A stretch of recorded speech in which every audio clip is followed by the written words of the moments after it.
രാജേഷ്. അതെ, ഞാൻ തന്നെ, നിന്റെ പഴയ ദാസ്.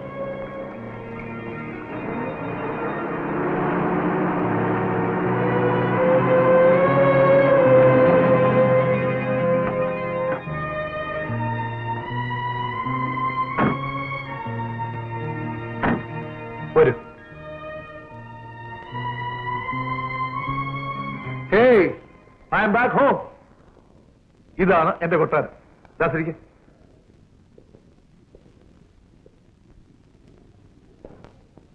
അയ്യോ, ആകെ നനഞ്ഞല്ലോ. ഒന്നുമില്ല, ഞാൻ ചെറുതായിട്ടൊന്ന് വീണു. വല്ലതും പറ്റിയോ? നീ ഇനി അതും പറഞ്ഞു കിടന്നു ഒരുകാതെ. വാ, ഞാൻ ഒരാളെ പരിചയപ്പെടുത്താം. Meet my best friend Mr Das. ദാസനാണ് എന്നെ വലിയൊരു അപകടത്തിൽ നിന്ന് രക്ഷിച്ചത്. ഈ save my life to be precise. നമ്മൾ തമ്മിൽ വലിയ ഫോർമാലിറ്റീസ് ഒന്നും ഇല്ലെങ്കിലും നിങ്ങൾ തമ്മിൽ ആദ്യമായി പരിചയപ്പെടുകയല്ലേ, ഫോർമലായി തന്നെ പരിചയപ്പെടുത്താം. ഇതാണ് എന്റെ ബെറ്റർ ഹാഫ്, ശ്രീമതി തുളസി.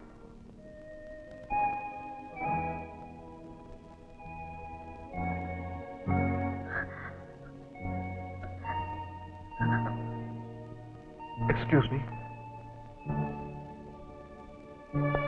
തുളസി. രാജേട്ടാ, എന്ത് പറ്റും തുളസി? എന്താണെങ്കിലും പറയൂ, എന്നോടല്ലേ? രാജേട്ടന്റെ ബെസ്റ്റ് ഫ്രണ്ട് എന്ന് പറഞ്ഞത് ദാസൻ. ദാസേട്ടനും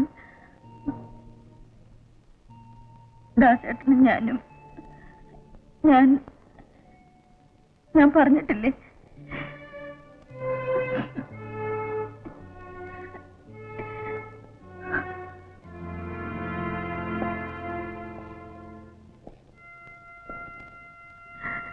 Leave it dear. അതിന് തുളസി എന്തിനാ അപ്സെറ്റ് ആവുന്നത്? Come on, cheer up.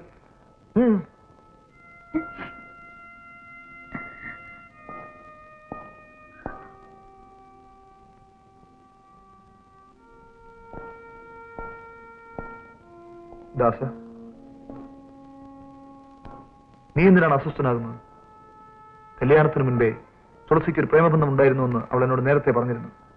പക്ഷേ ആ കഥയിലെ നായകൻ നീയായിരുന്നു എന്ന് ഞാനിപ്പോഴാണ് മനസ്സിലാക്കുന്നത്. നിനക്കയച്ച കത്തുകളും ഇൻവിറ്റേഷനും മേൽവിലാസക്കാരനല്ലാതെ തിരിച്ചു വന്നു എന്നറിഞ്ഞപ്പോൾ ഞാൻ അത്ഭുതപ്പെട്ടു പോയി. വർഷങ്ങൾക്ക് ശേഷം നമ്മൾ തമ്മിൽ കണ്ടുമുട്ടിയപ്പോൾ അതൊരു സ്ട്രേഞ്ച് കോയിൻസിഡൻസ് ആയി ഞാൻ കരുതി. പക്ഷേ എനിക്കിതിപ്പോൾ തിരുത്തേണ്ടിയിരിക്കുന്നു.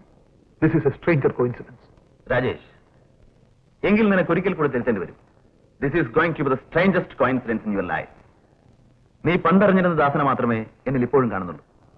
But today I am more than that. ദാസനെന്ന് നീ എന്നെ വിളിച്ചാൽ ഇനി നാട്ടുകാരെ തിരുത്തും. I am not just Dasan, I am Taradas. Yes, Taradas.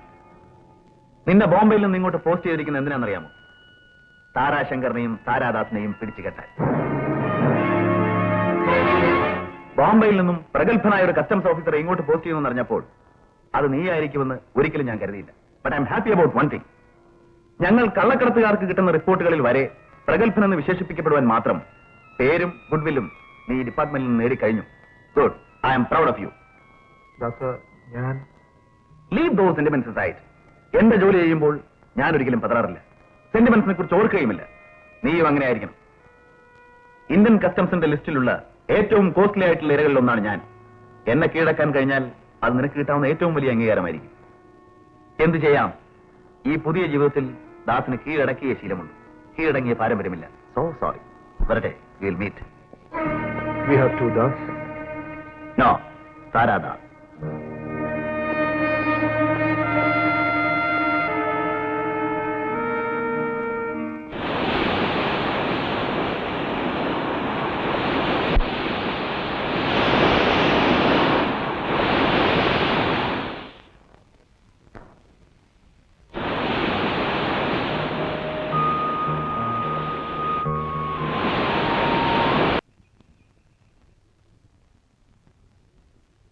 തുളസി,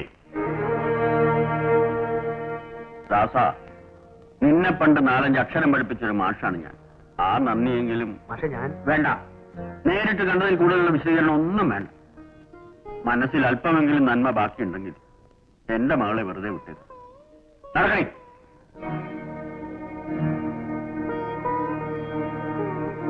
നിന്റെ അമ്മ മരിക്കുമ്പോ നിനക്ക് 9 വയസ്സേ ഉള്ളൂ.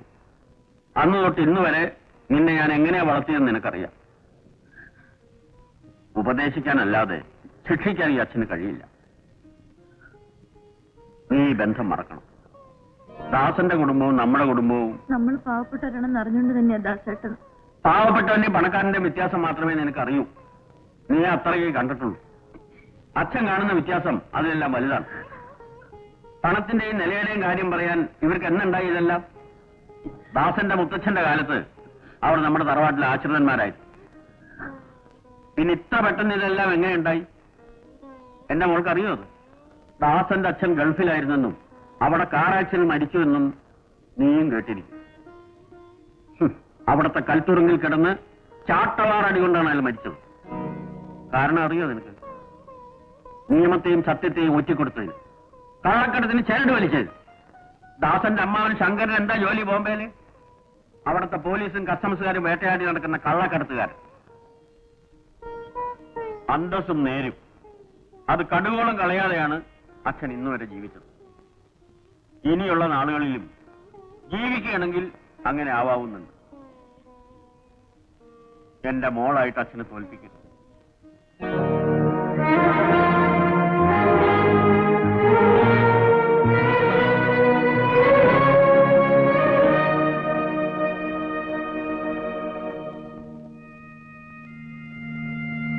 മാഷേ,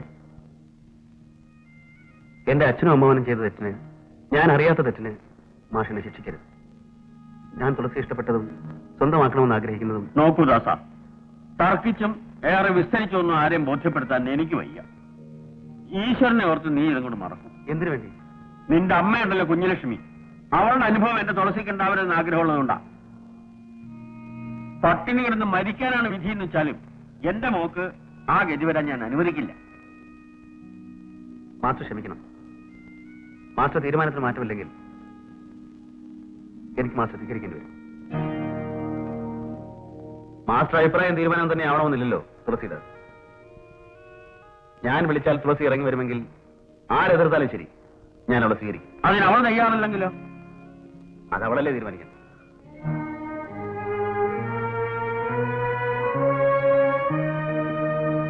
പറയൂ തുളസി, ഞാൻ വിളിച്ചാൽ നീ കൂടെ ഇറങ്ങി വരില്ലേ? അവൾ എന്റെ മോളാണ്. ഞാൻ അവൾക്ക് കൊടുത്തത് ഒരായുസിന്റെ മുഴുവൻ സ്നേഹമാണ്.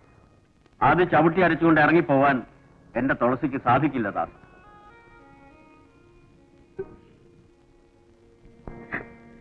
തുളസി,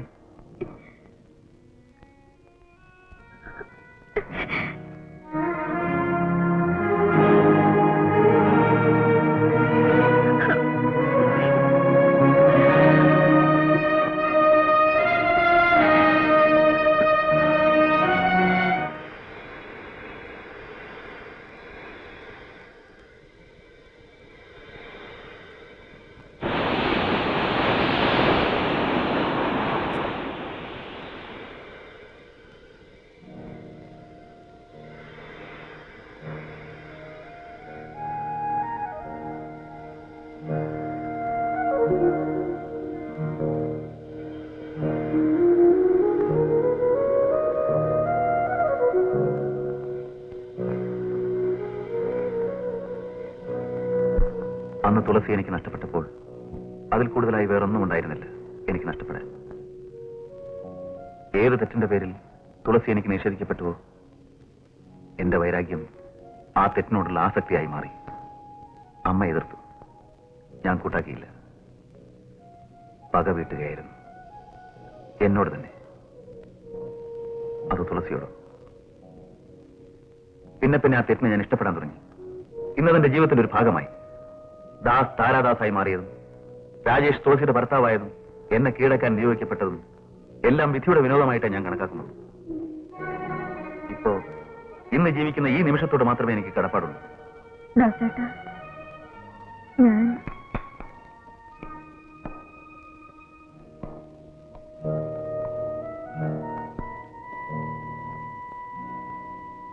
ദാസ, നമ്മൾ അടുത്ത സുഹൃത്തുക്കളായിരുന്നു. ഇന്ന് നാം ശത്രുക്കളായി. ശരിയാണ്. എന്നെ പിന്തിരിപ്പിക്കാൻ നിനക്കോ നിന്നെ പിന്തിരിപ്പിക്കാൻ എനിക്കോ കഴിയില്ല. പോകത്തെ പാസ്റ്റ്. അങ്കത്തട്ടിൽ നിൽക്കുമ്പോൾ ശത്രുവിന്റെ നാശത്തിൽ കുറഞ്ഞൊന്നും എനിക്ക് ആഗ്രഹിക്കാൻ കഴിയില്ല. I can help it.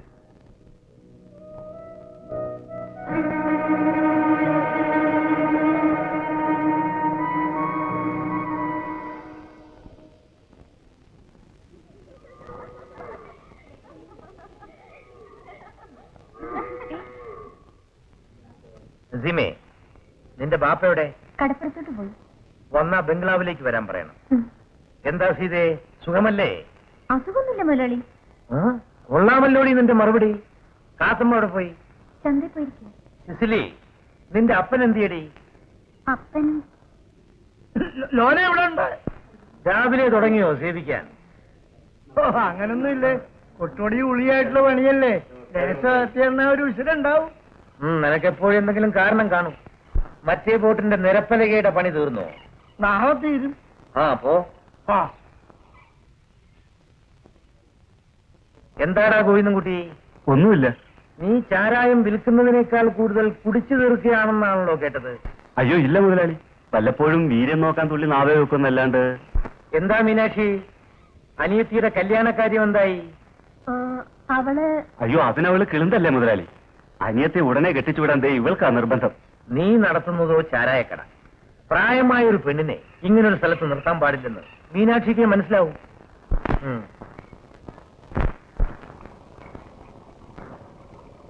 Prasad, ഞാനിവിടെ വന്നപ്പോൾ ആദ്യം കരുതിയത് താരാശങ്കരനെയും താരാദാസിനെ പിടിച്ചു കെട്ടുക വളരെ ബുദ്ധിമുട്ടാണെന്ന്. പക്ഷേ പിന്നീടല്ലേ മനസ്സിലാക്കിയത് വളരെ നിസ്സാരമായ കാര്യമാണ്.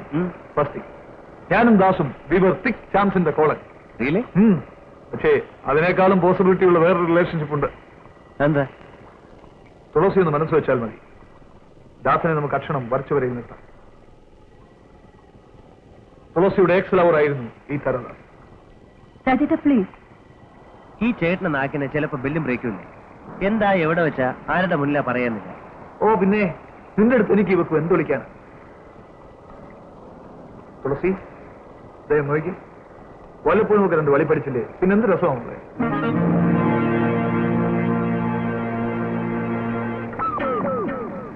ചേട്ടാ ദയം നോക്കി.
എന്റെ പേര് താരാശങ്കർ. എന്തോ എന്നെ വിളിപ്പിച്ചു എന്ന് പറഞ്ഞല്ലോ. ഇരിക്കൂ. Thank you. ആട്ടെ, എന്താണാവോ കാര്യം? വിളിപ്പിച്ചത് എന്തിനാണെന്ന് താങ്കൾക്ക് അറിയാവുന്നതാണല്ലോ. എനിക്കറിയാവുന്ന ഒരുപാട് കാര്യങ്ങളുണ്ട്. അതിലേതാണ് നിങ്ങൾ ഉദ്ദേശിക്കുന്നതെന്ന് ഞാൻ എങ്ങനെ അറിയും? ഇന്നലെ ഞങ്ങൾ 25 ലക്ഷം രൂപയുടെ കള്ളക്കടത്ത് സാധനങ്ങൾ പിടിച്ചെടുത്തു. റിയലി? അപ്പൊ ഞാൻ നിങ്ങളെ അഭിനന്ദിക്കണമല്ലോ. അത് പിടിച്ചെടുത്തത് നിങ്ങളുടെ ഉടമസ്ഥതയിലുള്ള ബോട്ടിൽ നിന്നാണ്. അയ്യോ, എന്റെ ബോട്ട് എങ്ങനെ അവരുടെ കയ്യിൽ വന്ന് പെട്ടു? മിസ്റ്റർ താരാശങ്കർ, നിങ്ങൾ അതിബുദ്ധിമാനാണെന്ന് ഞാൻ കേട്ടിട്ടുണ്ട്. പക്ഷെ അതെല്ലായിടത്തും വില പോകുമെന്ന് നിങ്ങൾ കരുതരുത്. നോക്കൂ കുട്ടികളെ, എനിക്ക് ഈ മുനവച്ചുള്ള സംസാരം അത്ര ഇഷ്ടമല്ല. എന്താണ് നിങ്ങളിപ്പോ പറഞ്ഞു വരുന്നത്? എന്റെ ബോട്ടിൽ നിന്നാണ് കള്ളക്കടത്ത് സാധനങ്ങൾ പിടിച്ചതെന്ന്. എന്റെ ബോട്ടല്ലേ നിങ്ങൾ പിടിച്ചുള്ളൂ? എന്റെ ശമ്പളം വാങ്ങുന്ന ജോലിക്കാരെ ആരെങ്കിലും നിങ്ങൾ ആ കൂട്ടത്തിൽ പിടിച്ചോ? അവരിൽ ആരെങ്കിലും ഞാനാണ് അവരെ കൊണ്ടിത് ചെയ്യിക്കുന്നതെന്ന് വല്ല സ്റ്റേറ്റ്മെന്റും തന്നു? ഇല്ലല്ലോ. പിന്നെങ്ങനെയാ? എനിക്ക് ഈ നാട്ടിലുള്ള സ്റ്റാറ്റസ് എന്താണെന്ന് നിങ്ങൾക്കറിയാമോ? തെളിയിക്കാൻ കഴിയാത്ത ആരോപണങ്ങളുടെ പേരിൽ എന്നെപ്പോലുള്ളവരെ ഈ സ്റ്റേഷനിലേക്ക് വലിച്ചിഴയ്ക്കുന്നത് മോശമല്ലേ? എന്നെ അപമാനിക്കാൻ വേണ്ടി നിങ്ങളത് മനഃപൂർവ്വം ചെയ്തതാണെന്ന് ഞാൻ തിരിച്ചങ്ങോട്ട് ആരോപിച്ചാലോ? നിങ്ങൾക്ക് പിന്നെ അതിന്റെ പുറകെ കിടന്ന് അലയാനേ നേരമുണ്ടാവും. അതൊക്കെ ആലോചിക്കണ്ടേ? ഒന്നാമത് ഞാനൊരു പ്രഷർ പേഷ്യന്റാണ്. അതുകൊണ്ട് പെട്ടെന്ന് ദേഷ്യം വരും. ദേഷ്യം വന്നാൽ പിന്നെ ഞാൻ എന്തൊക്കെയാ ചെയ്യുന്നത് എനിക്കറിയില്ല. എന്തോ നിങ്ങളുടെ ഭാഗ്യം കൊണ്ട് എനിക്കിപ്പോ ദേഷ്യം തോന്നുന്നില്ല. നിങ്ങൾ ചെറുപ്പമാണ്, എന്റെ മക്കളാകാനുള്ള പ്രായമേ ഉള്ളൂ. അതുകൊണ്ട് ഉപദേശിക്കാമെന്ന് കരുതി. സത്യത്തിൽ ഇവിടെ എന്തൊക്കെയാണ് നടക്കുന്നതെന്ന് എല്ലാവർക്കും അറിയാം. പക്ഷെ അതുകൊണ്ടായില്ല, തെളിവുകൾ വേണം. തിരിച്ചൊരക്ഷരം അങ്ങോട്ട് പറയാൻ പറ്റാത്ത നിലയിൽ വാ മൂടിക്കെട്ടുന്ന തെളിവുകൾ. അതല്ലാതെ വെറുതെ താരാശങ്കറിനെ ഇട്ട് ബുദ്ധിമുട്ടിക്കരുത്. Do you get me? Anything more you want to know? ഇല്ലെങ്കിൽ ഞാൻ ഇറങ്ങട്ടെ. എനിക്ക് മരുന്ന് കഴിക്കാൻ സമയമായി. ഞാൻ പറഞ്ഞില്ലേ പ്രഷറിന്റെ പ്രോബ്ലം ഉണ്ടെന്ന്. See you. ഓക്കെ.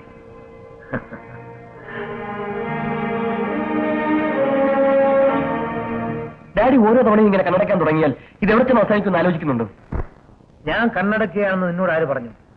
ദാസം മനഃപൂർവ്വം പിടികൊടുക്കാൻ ഇടവരുത്തിയതാണെന്ന് നീ എങ്ങനെ അറിഞ്ഞു? അല്ലെങ്കിൽ പിന്നെ ചാർലി ഫയർ ചെയ്യാൻ ഭാവിച്ചപ്പോ തടഞ്ഞെന്തിനാ? അതേ മുതലാളി. ശരിയാണോ ദാസ? അതെ. ദാസ, ഒരു വലിയ ശൃംഖലയിലെ കണ്ണികളാണ് നാം ഓരോരുത്തരും. എവിടെയെങ്കിലും ഒരു കണ്ണി തെറ്റിയാൽ മതി, എല്ലാം തകരാൻ. ജീവൻ പണയം വെച്ചുകൊണ്ടുള്ള ഈ ബിസിനസ്സിൽ ഇത്തരം വീഴ്ചകൾ വരാൻ പാടില്ലാത്തായിരുന്നു. ദാസന്റെ ഭാഗത്തു നിന്നും ആദ്യമായിട്ടാണ് ഇങ്ങനെ ഒരു വീഴ്ച ഉണ്ടാകുന്നത്. അതുകൊണ്ട് മാത്രം ഞാൻ ക്ഷമിക്കുന്നു. ഇനിയും ഇത് ആവർത്തിച്ചാൽ ഐ വിൽ ബി ഹെൽപ്ലെസ്. മനസ്സിലാവുന്നുണ്ടോ? ശരി, നിങ്ങൾ പോയിക്കൊള്ളൂ. ദാസൻ അവിടെ നിൽക്കൂ. ആ ബോട്ടിൽ തുളസി ഉണ്ടായിരുന്നു അല്ലേ? ഞാൻ അറിഞ്ഞു. അങ്ങനെ ഒരു സാഹചര്യത്തിലല്ലാതെ ദാസനിൽ നിന്ന് ഇങ്ങനെ ഒരു തെറ്റുണ്ടാവുകയില്ലെന്ന് എനിക്കറിയാം. അവസാനിപ്പിച്ചു കഴിഞ്ഞ ഒരു അധ്യായമല്ലേ അത്? തുളസി ഇന്ന് ദാസന്റെ ആരുമല്ല. നമ്മളെ പിടിച്ചു കെട്ടാൻ ശ്രമിക്കുന്ന ഒരു കസ്റ്റംസ് ഉദ്യോഗസ്ഥന്റെ ഭാര്യ മാത്രമാണ്. ആ അകലം നിങ്ങൾക്കിടയിൽ ഉണ്ടാവണം. സെന്റിമെന്റ്സിനെ മാറ്റിവെക്കാൻ തയ്യാറായിട്ടാണ് ഈ തൊഴിലിനിറങ്ങിയത്. അതെപ്പോഴും ഓർക്കണം. Yes uncle.